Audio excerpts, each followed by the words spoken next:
سڵاتە بێبینەرانی عزیزی شارپرێزم کاتەوە هەموو کاتێکتان باش دیارە لە دوێنەوە بە دیاریکراوی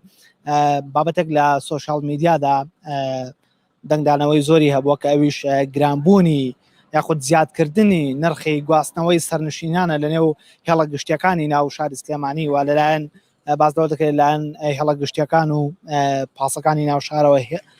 نرخی گواستنەوەی هەر نەفرێک لە 500 دینارەوە بۆ 650 دینار زیاد کراوە. هەوکات لە ماوەی ڕابردوودا کێشەی